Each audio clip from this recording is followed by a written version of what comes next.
हमने इसे अपने जीवन पद्धति का हिस्सा माना है और इसीलिए हो सकता है कि डॉक्टर लोहिया की वर्तमान के चेले न मानते हों, लेकिन डॉक्टर लोहिया ने एक बात कही थी। एक बार उनसे पूछा गया था, भारत जब आजाद हुआ, आजाद भारत के अंदर डॉक्टर लोहिया प्रखर समाजवादी थे।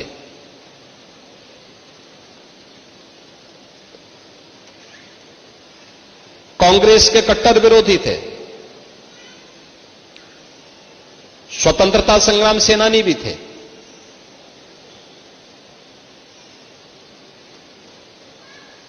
आजादी के बाद दुनिया के अंदर आशंका उठाई जा रही थी कि भारत बहुत दिनों तक एक नहीं रह पाएगा, भारत फिर से विभाजित हो जाएगा। उनसे जब पूछा गया कि लोहिया जी बताइए, भारत कब तक एक रहेगा और क्या भारत एक रह पाएगा? उन्होंने कहा, यह प्रश्न भारत पे नहीं उठने चाहिए। लोगों ने कहा, दुनिया ये बोल रही है। उन्होंने कहा, दुनिया अभी भारत को समझ नहीं पाई है। जब तक भारत के अंदर राम, कृष्ण और भगवान शंकर की पूजा होती है, वो रहेगी, तब तक भारत का कोई बाल बांका नहीं कर पाएगा।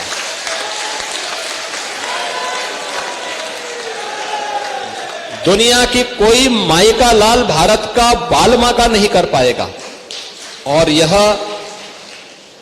देश प्रदेश देश के अंदर रामायण मेलों की शुरुआत भी किसी ने प्रारंभ करवाई थी। याद रखना, संत तुलसीदास जी ने रामलीलाओं का प्रचलन उत्तर भारत में करवाया था, रामलीलाओं का। और रामायण मेले का प्रचलन शुरू किया था डॉक्टर लोहिया ने। वे समाजवादी थे।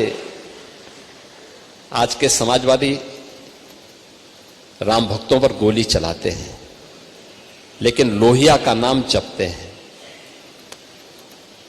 मैंने इसीलिए कहा ना, जब व्यक्ति का आचार और विचार में समन्वय नहीं होता है तो उसकी दुर्गति होती है। और जो राम का विरोधी है उसकी तो दुर्गति हमेशा होनी ही होनी है।